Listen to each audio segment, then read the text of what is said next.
안녕하세요. 오늘은 사회통합 프로그램 종합평가, 교육에 대해서 알아보도록 하겠습니다. 먼저 보육제도에 대해서 알아보면 첫 번째, 출산 장려 정책. 장려는 권유나 권장을 말하는 말이거든요. 그래서 출산을 권유하거나 권장하는 정책인 출산 및 보육 지원 제도를 살펴보면 첫 번째, 출산을 장려하고 양육에 대한 경제적 부담을 줄여주기 위해 임신, 출산, 양육에 필요한 비용의 일부를 국가에서 지원해 주기 위해 발급되는 카드인 국민 행복카드가 있습니다. 그리고 두 번째, 만 0세부터 만 5세까지 취약전 아동, 초등학교 가기 전에 아동들을 대상으로 정부에서 제공하는 보육료, 유아학비 지원 서비스를 이용할 수 있는 카드를 아이 행복카드라고 합니다. 이 두 가지를 공부하실 때 헷갈려 하시는 분들이 계시더라고요. 어떻게 기억하시면 되냐면 국민 행복카드는 출산을 장려하고 임신, 출산, 양육에 필요한 비용의 일부를 지원해주는 카드이고, 아이 행복카드는 말 그대로 아이들을 위해서 보육료 또는 유아학비 지원 서비스를 이용할 수 있는 카드를 아이 행복카드라고 합니다. 이 두 가지 비교하는 방법 아시겠죠? 네. 그리고 양육수당은 0에서 5세 아이를 어린이집 등에 보내지 않고 가정에서 키울 경우에 받습니다. 양육, 아이를 돌보고 보살피다라는 뜻이죠. 그래서 가정에서 키울 경우에 받고, 아동수당은 아동의 건강한 성장 환경을 만들어서 아동의 기본적 권리와 복지 증진에 기여하기 위해 도입된 제도입니다. 이 두 가지도 많이 헷갈려 하시더라고요. 어떻게 기억하시면 되냐면 양육, 아이를 키우는 거죠. 그래서 가정에서 키울 경우에, 돌볼 경우에 받는 거고, 아동수당은 말 그대로 아동을 위해서, 아동의 건강한 성장 환경, 아동의 기본적 권리와 복지 증진을 위해 도입된 제도는 아동수당입니다. 그리고 출산휴가 및 육아휴직이 있는데요.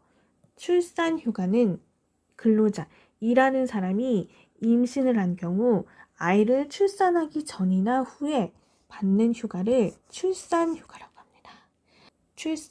출산이 아이를 낳는 거잖아요. 아이를 낳는 과정이 너무 힘들기 때문에 그 기간 동안 쉴 수 있도록 출산휴가를 받도록 되어 있고, 또 만 8세 이하 또는 초등학교 2학년 이하의 자녀를 양육하기 위해 육아휴직 또는 육아기 근로시간 단축, 일하는 시간을 줄여주는 제도를 이용할 수 있게 되어 있습니다.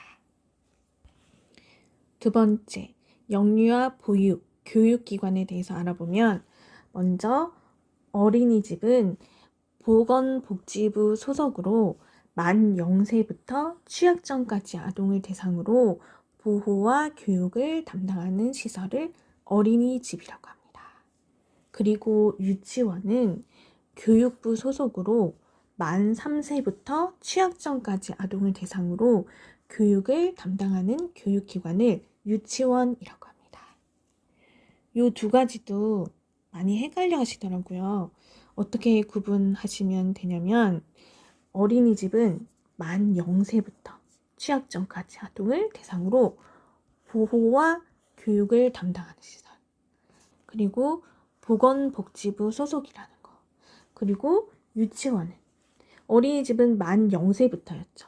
하지만 유치원은 만 3세부터 취약전까지 아동을 대상으로 교육을 담당하는 교육기관이에요. 그래서 교육을 담당하는 교육기관이기 때문에 관리부처는 바로 교육부라는 거.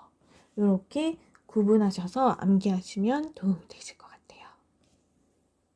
두 번째, 한국의 교육기관 및 교육제도에 대해서 알아보면 먼저 교육기관으로는 초등학교, 그리고 중학교, 그리고 고등학교, 그리고 대학교, 그리고 대학원이 있습니다. 초등학교는 교육 기간이 6년이에요. 1학년, 2학년, 3학년, 4학년, 5학년, 6학년. 이렇게 6년이고 국민 생활에 필요한 기초적인 초등교육을 실시하는 교육기관입니다. 초등학교도 이렇게 종류가 있는데 국공립초등학교, 이제 나라에서 세운 초등학교, 그리고 사립초등학교, 나라가 아닌 개인이나 기업에서 세운 초등학교가 있습니다. 그리고 중학교는 교육기간이 3년이에요. 1학년, 2학년, 3학년까지. 이 중학교는 초등학교를 졸업한 사람에게 중등 보통 교육을 실시하기 위한 학교로 초등학교를 졸업한 사람만이, 초등학교를 졸업한 사람과 동등한 학력이 있다고 인정된 사람이 입학하는 학교가 중학교입니다. 이 중학교에도 종류가 있는데요. 일반 중학교, 그리고 특수목적 중학교. 특수한 목적을 가지고 입학하는 중학교. 어떤 것들이 있냐면 예술이나 체육 등 다른 분야에 관한 교육을 중심으로 실시하는 그러한 목적을 가진 중학교를 특수목적 중학교라고 합니다. 여기에 보시면은 초등학교와 중학교는 우리나라 의무교육이에요. 의무교육이 뭐냐면 나라에서 정한 꼭 해야만 하는 교육. 그래서 우리나라 국민이라면 초등학교, 중학교 공부는 꼭 해야 되는 거예요. 네, 요거 문제 잘 나오니까 기억하시면 도움이 되실 것 같고, 의무 교육 기간은 초등학교 6년과 그리고 중학교 3년 합쳐서 9년. 의무 교육 기간은 9년이라는 거 기억하시면 도움이 되실 것 같아요. 그리고 고등학교는 교육기간이 3년이에요. 중학교를 졸업한 사람에게 고등보통교육과 실업교육을 실시하는 학교를 고등학교라고 해요. 이 고등학교에도 종류가 있는데 일반계 고등학교, 그리고 아까 중학교와 똑같이 특수목적 고등학교, 예술, 체육 등의 분야에 관한 교육을 중심으로 실시하는 학교, 그리고 특성화 고등학교라고 있어요. 특성화 고등학교가 뭐냐면 전문적인 기술을 교육해서 취업이 목적인 학교예요. 그것을 특성화 고등학교라고 해요. 여기서 또 주의하시면서 암기하셔야 될 부분들이 보시면 중학교는 초등학교를 졸업한 사람, 그리고 고등학교는 중학교를 졸업한 사람, 이렇게 기억하시면 될 것 같아요.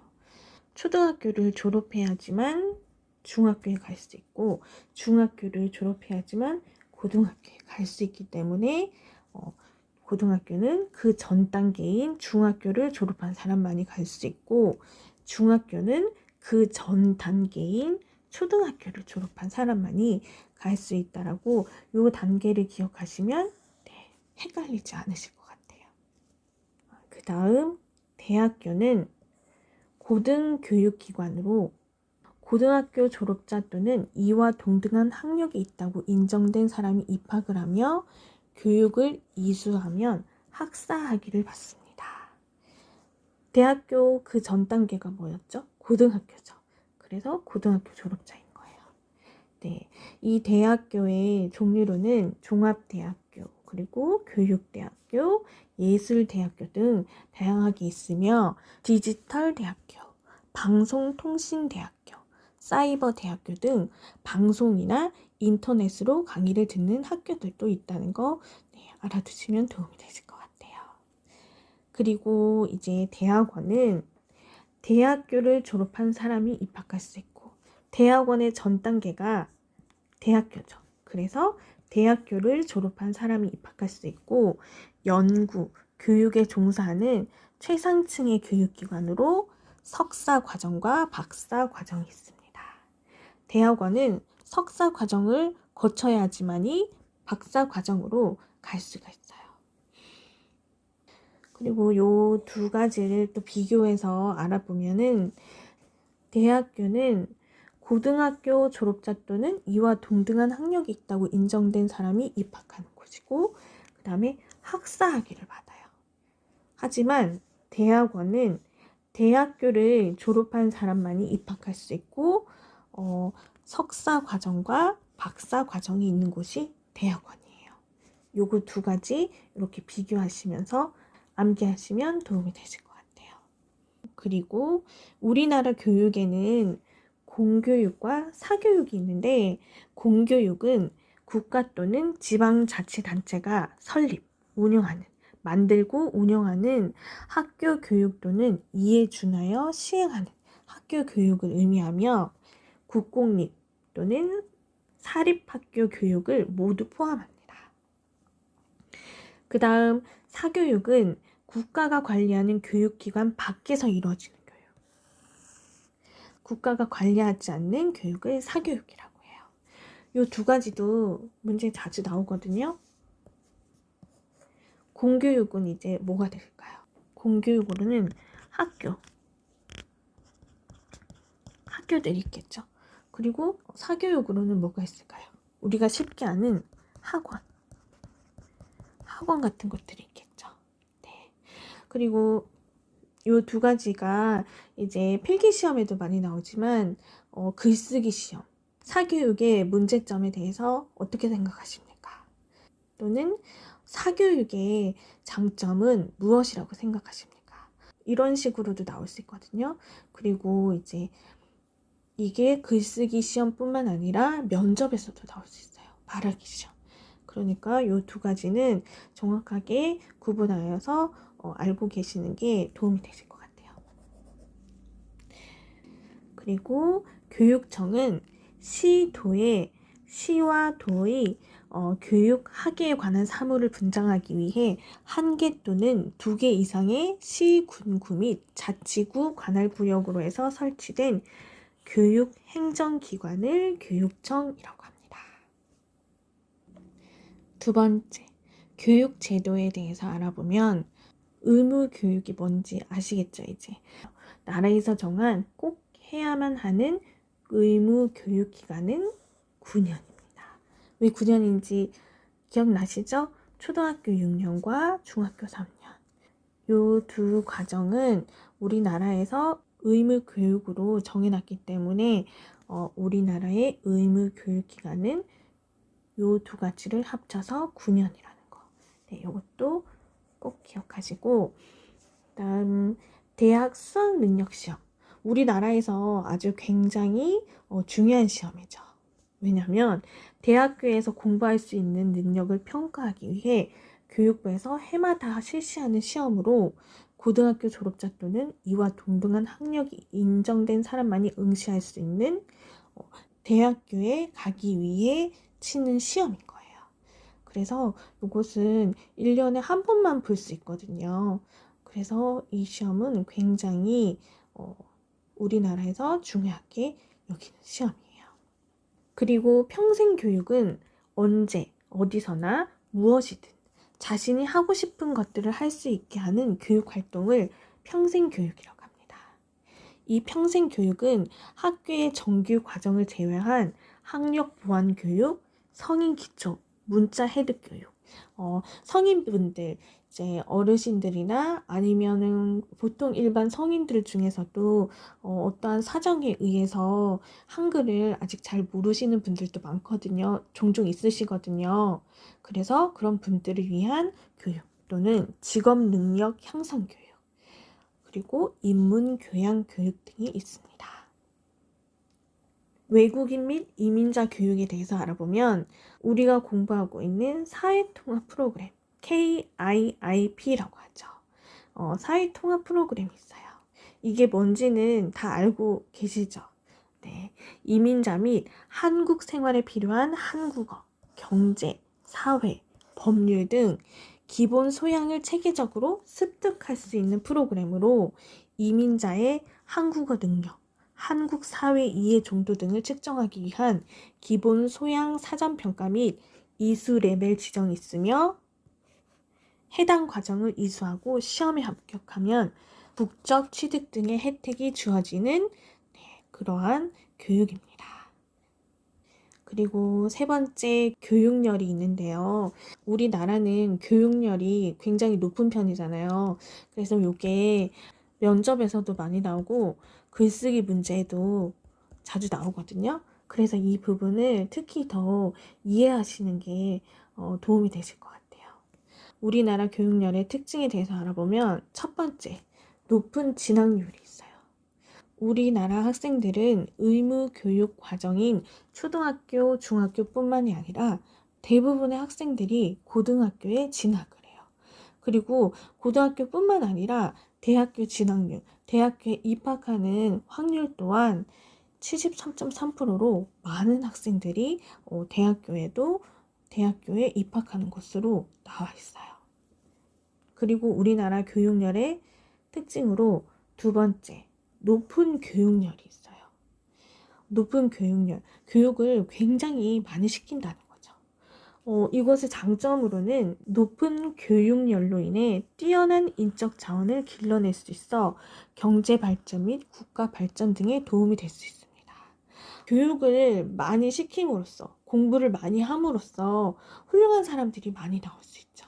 그래서 그 훌륭한 사람들이 우리나라를 위해서 일을 하고 또 우리나라에서 일을 하면서 우리나라 경제도 발전하고 그 다음에 국가 발전에도 많은 도움이 될 수 있어요. 하지만 단점으로는 너무 높은 교육열로 인해서 우리 친구들이 입시로 인한 스트레스, 좋은 학교에 가기 위해서 시험을 잘 치기 위해서 공부를 하면서 스트레스를 많이 받아요. 그리고 또 사교육비 지출에 대한 부담, 사교육비의 얘가 학원이라고 했죠. 학교에서 공부하는 거 외에 또 다른 학원에 가서 공부를 하려면 돈을 내야 돼요. 학원비를. 근데 그 학원비가 저렴하진 않거든요. 그래서 그런 학원비 지출에 대한 부담이 있을 수 있고 그 다음에 정서적 불안감. 굉장히 불안해요. 왜냐면 다른 친구들과의 비교도 될 수 있고 다른 친구들은 저렇게 학원을 많이 다니는데 나는 학원을 안 다니면 어떡하지? 성적이 떨어지면 어떡하지? 이런 불안감, 이런 것들이 높은 교육열의 단점이라고 할 수 있습니다. 주요 개념 문제를 풀어보도록 하겠습니다. 1번. 근로자가 임신한 경우 아이를 출산하기 전이나 후에 받는 휴가는 무엇일까요? 정답은 출산휴가죠. 아이를 출산하기 전이나 후에 받는 휴가니까 그래서 정답은 1번이 되겠습니다. 2번. 다음 갈로 안에 들어갈 알맞은 말은 이라고 되어 있어요. 보시면 기억은 출산을 장려하고 양육에 대한 경제적 부담을 줄여주기 위해 임신, 출산, 양육에 필요한 비용의 일부를 국가에서 지원해 주기 위해 발급되는 카드라고 했어요. 임신, 출산, 양육.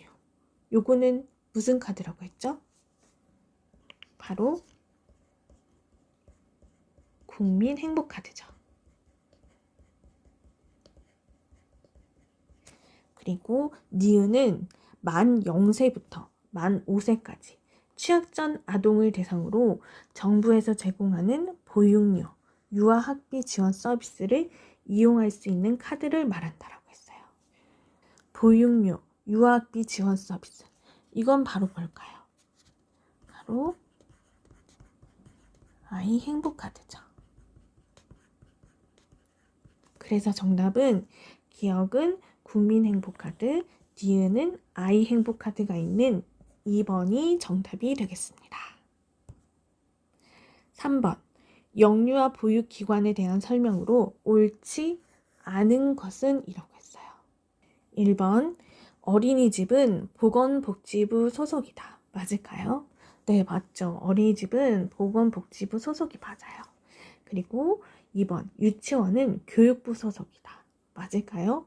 맞아요. 유치원은 교육을 담당하는 교육기관이기 때문에 교육부 소속이 맞아요. 3번. 어린이집은 만 0세부터 만 3세까지 아동을 보호와 교육을 담당하는 시설이다. 맞을까요? 네, 아니죠. 어린이집은 만 0세부터 만 3세까지가 아니라 취학 전까지. 초등학교에 가기 전까지 아동을 보호와 교육을 담당하는 시설이에요. 4번, 유치원은 만 3세부터 취학 전까지 아동을 대상으로 교육을 담당하는 교육기관이다. 네, 맞죠. 그래서 3번의 정답은 3번이 되겠습니다. 4번, 한국의 의무 교육기관으로 옳은 것은 이라고 되어 있어요. 의무 교육기관. 우리나라의 의무 교육 과정은 뭐가 있죠? 초등학교 6년, 그리고 중학교 3년 있죠. 그래서 합해서 정답은 9년. 4번이 9년이 정답이 되겠습니다. 5번, 한국의 의무 교육에 대한 설명으로 옳은 것은 이라고 되어 있어요. 1번, 의무 교육기간은 총 6년이다. 6년이 아니죠. 방금 앞 문제에서 했었죠. 초등학교 교육기간 6년, 그리고 더하기 중학교 교육기간 3년 해서 총 9년이 정답이죠. 그리고 2번, 초등학교, 중학교는 의무 교육 과정이다. 맞을까요? 네, 맞죠. 그 다음 3번, 자녀가 원하지 않을 경우 보내지 않아도 된다라고 되어 있어요. 의무가 뭐죠? 꼭 해야 된다는 거죠. 그래서 자녀가 원하지 않을 경우 보내지 않아도 되는 것이 아니라 꼭 보내야 되는 거예요. 그래서 3번은 아니고, 그리고 4번, 고등학교까지는 무조건 다녀야 된다. 맞을까요? 아니에요. 우리나라 의무 교육기간은 중학교까지이기 때문에 고등학교까지는 무조건 다녀야 되는 것이 아니에요. 그래서 5번의 정답은 2번이 되겠습니다. 6번, 보기의 내용에서 설명하는 것은 이라고 되어 있어요. 보기를 보시면 시도의 교육, 학예에 관한 사물을 분장하기 위하여 1개 또는 2개 이상의 시군 및 자치구 관할 구역으로 해서 설치된 교육행정기관이라고 했어요. 자, 교육행정기관은 무엇일까요? 바로 1번, 교육청이죠. 그러면은 교육부는 무엇일까요? 교육부는 교육 및 학술 진흥에 관한 사무를 맡아보는 중앙행정기관을 교육부라고 해요. 그리고 지역아동센터는 무엇일까요? 지역아동센터는 방과 후 학교 수업이 끝난 후에 돌봄이 필요한 지역사회의 아동의 건전한 육성을 위해 보호, 교육 또는 건전한 놀이와 오락의 제공, 보호자와 지역사회의 연계 등으로 종합적인 복지 서비스를 제공하는 센터가 지역아동센터입니다. 4번, 평생교육원은 무엇일까요? 평생교육원은 언제 어디서나 무엇이든 자신이 공부하고 싶은 것들을 할 수 있게 하는 교육기관을 평생교육원이라고 합니다. 그래서 6번의 정답은 1번이 되겠습니다. 7번, 한국의 교육 제도에 대한 설명으로 옳은 것은 이렇게 되어 있어요. 1번, 한국은 자녀에게 교육을 받게 해야 하는 의무는 없다 라고 되어 있네요. 맞을까요? 아니죠. 한국에는 의무교육기관이 있어요. 그래서 이것은 틀렸고, 2번, 의무교육기간은 총 12년이다. 맞을까요? 아니죠. 바로 9년이죠. 그 다음에 3번, 평생교육은 학교 정규 교육 과정에 포함된다. 맞을까요? 아니죠. 평생교육은 학교 정규 교육 과정을 제외한 교육이기 때문에 틀린 것입니다. 마지막 4번, 대학 수학능력시험은 대학에서 공부할 수 있는 능력을 평가하기 위해 교육부에서 해마다 실시하는 시험이다. 맞을까요? 네, 바로 정답은 그래서 4번이 되겠습니다. 8번, 고등교육기관으로 고등학교 졸업자 또는 이와 동등한 학력이 있다고 인정된 사람이 입학하며 교육을 이수하면 학사 학위를 받는 것은 이라고 되어 있어요. 고등교육기관으로 고등학교 졸업자, 고등학교를 졸업해야지만 갈 수 있고 학사 학위를 받는 곳이래요. 이곳은 어디일까요? 바로 3번 대학교죠. 고등학교는 중학교를 졸업한 사람이 가는 교육기관이고, 대학원은 대학교를 졸업해서 가는 곳이고, 학사가 아니라 여기는 석사, 박사를 받는 곳이죠. 그리고 평생교육원은 앞에서 했듯이 이곳은 정규 교육 과정을 제외한 교육을 받는 기관이죠. 그래서 8번의 정답은 3번이 되겠습니다. 9번. 한국의 교육열에 대한 설명으로 옳은 것은 이라고 되어 있어요. 1번. 한국은 대부분의 학생들이 의무 교육이 아닌 고등학교에 진학하는 높은 진학률을 보인다. 맞을까요? 맞아요. 우리 한국 교육의 교육열의 특징이죠. 그리고 2번. 한국의 대학교 진학률은 매우 낮은 편이다. 맞을까요? 아니죠. 매우 낮은 편이 아니라 대학교 진학률은 2021년 기준으로 73.3%로 높은 편에 속해요. 그리고 3번. 높은 교육열의 장점은 입시로 인한 스트레스와 사교육비 지출 등이 있다. 입시로 인한 스트레스와 사교육비 지출이 장점이 될까요? 아니겠죠. 이건 바로 단점이겠죠. 그리고 4번. 높은 교육열의 단점은 인적 자원을 길러낼 수 있다. 네, 이것은 단점이 아니라 장점이 되겠죠. 그래서 9번의 정답은 1번이 되겠습니다. 10번. 보기의 내용에서 설명하는 것은 이라고 되어 있어요.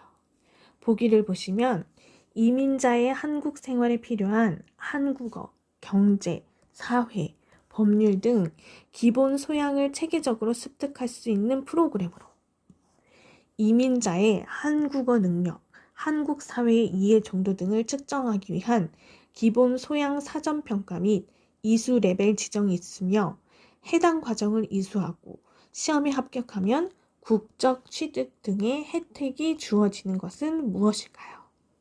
바로 우리가 지금 공부하고 있는 사회 통합 프로그램이 되겠죠. 그래서 10번의 정답은 2번이 되겠습니다.